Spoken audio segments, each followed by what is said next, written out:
Okay, so ever feel like you're just working way too hard at life? Like things are just more difficult than they maybe need to be? Oh, absolutely. It's a common feeling, I think. Well, you're definitely not alone. Today, we're diving into this really interesting set of 14 insights. They basically suggest we might be the ones making things tougher for ourselves. Exactly. Yeah. We've got this material. It's fascinating, almost like a user's guide to easing up on ourselves a bit. Yeah. And it's not about, completely changing your whole life overnight. More like small shifts. Yeah. Different ways of looking at things that can actually make the day-to-day feel, well, smoother. Happier even. Precisely. And for you listening to, always curious, wanting to get the gist quickly but properly, that's what we're doing. Unpacking these 14 ideas, getting to the core of them. Yeah, trying to find those little nuggets of wisdom. Think of it as like a shortcut to maybe a lighter way of handling things day to day. And what I find really compelling is how direct they are. These insights, they sort of cut through the usual noise, don't they? They do. Get right to the heart of very common struggles. It feels like very practical, straightforward advice, like talking to someone who's figured a few things out. Okay, let's jump in then. The first one. Wow, it really stopped me in my tracks. This idea about expectations. Yes. The text flat out says, expectations are the root cause of disappointment and suffering. That feels pretty strong. It is strong, yeah. But it makes you think, doesn't it? How often do we build up these, perfect scenarios in our heads? All the time. For work stuff, social things, even just how your Tuesday morning should go. And then reality, it does its own thing. It deviates slightly. And bam, disappointment hits. Exactly, that let-down feeling. But the key thing here, I think, from the text is that lowering expectations. Yeah. It's not about giving up or settling for mediocrity. No, not at all. It's more about adjusting your perspective, Yep. shifting your focus so you can actually appreciate what is happening. Instead of constantly comparing it to some ideal scenario that maybe wasn't realistic anyway. Precisely. It's moving from feeling like you're owed a certain outcome to genuinely appreciating the present, what's actually in front of you. Which counterintuitively maybe could lead to more happiness. Well, yeah, think about it. If you're not always chasing some super high bar in every single moment, the good things that do happen feel, well, they feel better. Like little bonuses, pleasant surprises. Exactly. Pleasant Okay. surprises adds more actual joy. It's like turning down the volume on all the shoulds gives the simple pleasures more space. That makes total sense. It's like resetting your emotional thermostat a bit lower so the good stuff registers more.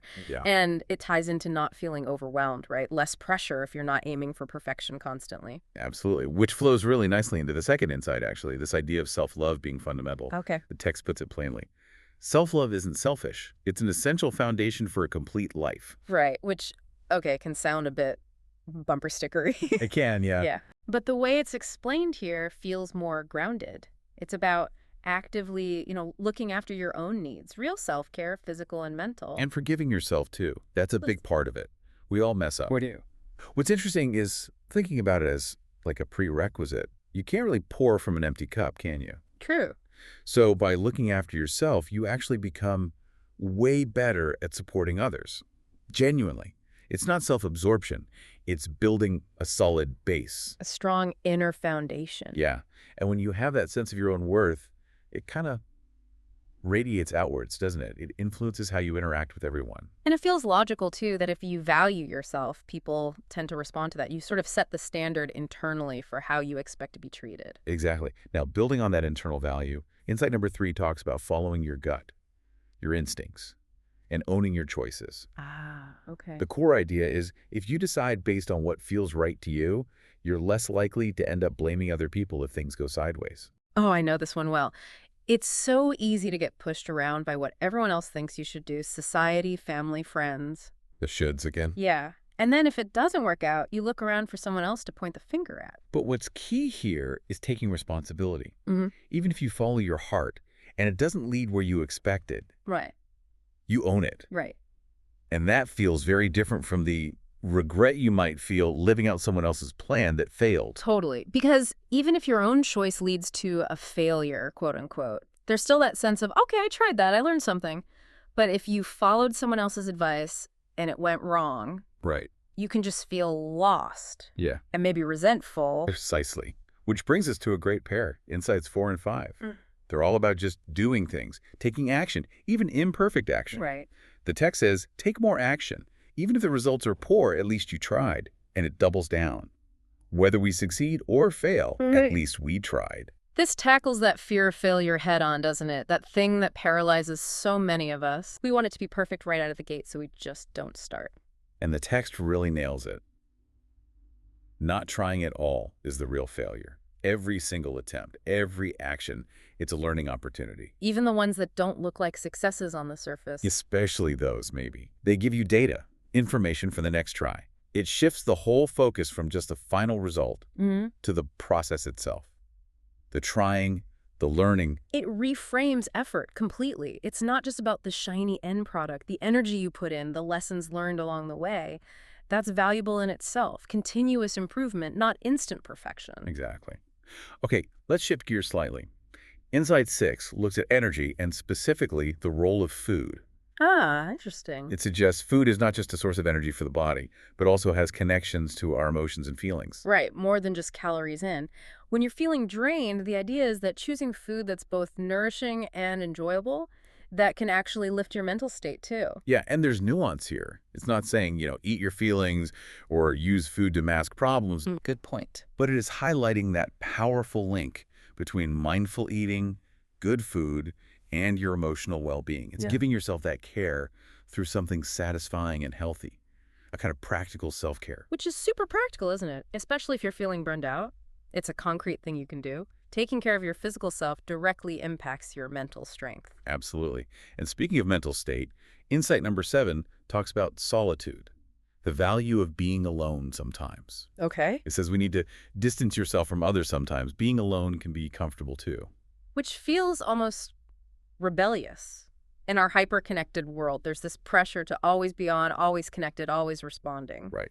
But the text reframes it beautifully. Alone time isn't failure or loneliness necessarily. It's vital. An opportunity for reflection, for growth. Recharging your batteries. Exactly. Yep. Processing things without constant external input. Getting perspective on life, on relationships. It's like finding your own little mental quiet space. Like hitting the reset button mentally. Step away from the noise. Actually hear yourself think for a change. Precisely. And that ability to reflect, to find your balance, that's crucial for the next insight. Number 8, which warns against getting so wrapped up in work you forget about daily happiness. Ah, the work-life tightrope. Yeah, don't devote too much to work until you forget to find happiness in each day. So relevant. Technology blurs those lines like crazy now. It's easy to get sucked into the work vortex and then look up and realize that's all you've done for ages. And the text makes such a critical point.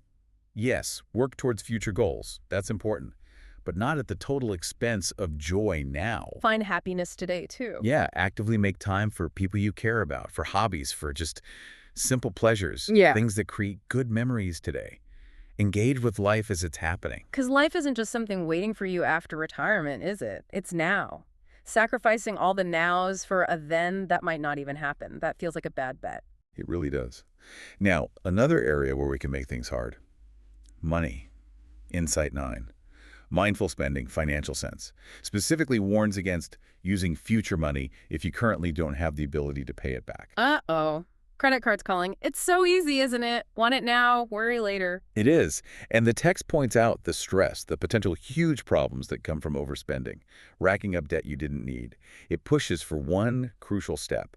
Really think about whether you can pay it back before you borrow or spend. Be conscious. Ask, do I really need this? Are there other ways? Exactly. Being more intentional with money, Mhm. not just impulsive. And that mindfulness, it leads to more freedom, financially sure, but also peace of mind, which is huge. Definitely. Okay, so shifting from big money things to maybe smaller actions, Insight 10, how small changes make it easier to stay motivated to move forward. Yes, this is great for anyone staring up at a giant goal and feeling stuck. Totally. We want those massive leaps, right? Yeah. Quick results. And when they don't happen instantly, motivation just tanks. Yeah. So the text suggests a smarter way.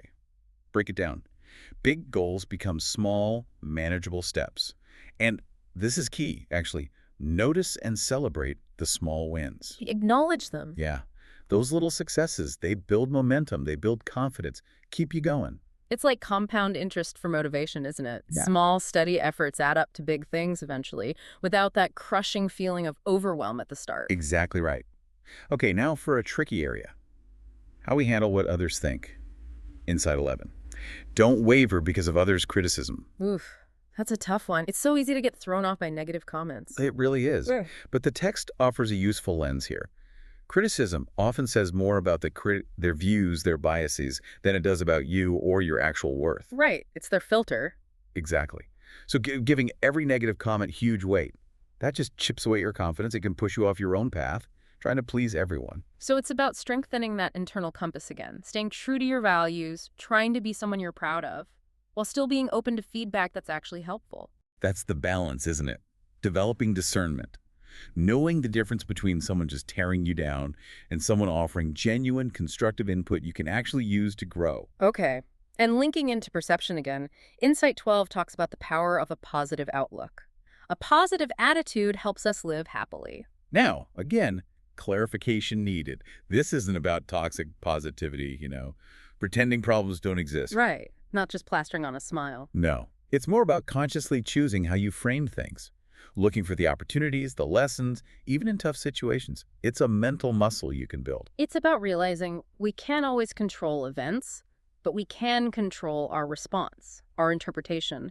Happiness isn't just about what happens to us, but how we process it. That's it. The text encourages actively reframing things. An obstacle isn't just a wall, it's a chance to learn. A limitation is a challenge to figure out. That shift, even a small one, can make a huge difference to how you feel overall. Okay, nearly there. Insight 13 brings us to finding your own right path. This pushes back hard against that pressure to just follow the crowd. Yeah. Do what everyone else is doing. The text points out, quite wisely, everyone's journey is unique. Trying to live someone else's life just feels wrong, off. It's about listening to that inner voice again, figuring out what you actually want, what your strengths are, and then having the guts to actually pursue that, even if it looks different. Yeah. And acknowledging that path might have twists and turns, maybe even some restarts. That's Right. okay. The key is that it's your authentic journey. You're living a life that actually feels like yours. Which brings us beautifully to the final one, number 14, which is about living life your own way, doing what you love fully, and not clinging to life too much. This feels like it wraps it all up, doesn't it? It accepts that life is messy. It's got Yeah. joy, it's got pain, success, failure, all of it. The whole package. Yeah, so embrace your way of living. Throw yourself into your passions. Connect with people who matter. Live fully. Don't hold on too tight. That's the interesting bit. Right. Accept the ebb and flow. Accept uncertainty. Know that things change. Sometimes just flowing with it, not fighting the current, is actually the easiest way to find happiness. Letting go a little. Wow, okay. Uh-huh. So stepping back from all 14, there's a really clear theme running through, isn't there? It really is. If life feels incredibly hard, maybe take a breath, look inward. Are we the ones making it harder than it fundamentally needs to be? Mm-hmm. And the solutions aren't necessarily these huge, life-altering earthquakes. Often, it's small, conscious adjustments in how we think, how we react, how we approach the day. And these insights, straight from the source material we looked at, they give some really practical, doable starting points for crafting a life that feels a bit simpler, Yeah. maybe more joyful, definitely more you. Get more authentic. So as you go about your day, maybe think, which one of these ideas really clicked? Which one felt like it spoke directly to where you are right now? What's one tiny shift, maybe in perspective, maybe in action, that you could try today, just to ease things up a little? Yeah, to embrace a slightly more joyful way of being, remembering that maybe the path to a happier life isn't always about doing more, but maybe about being more mindful in how we do everything each and every day.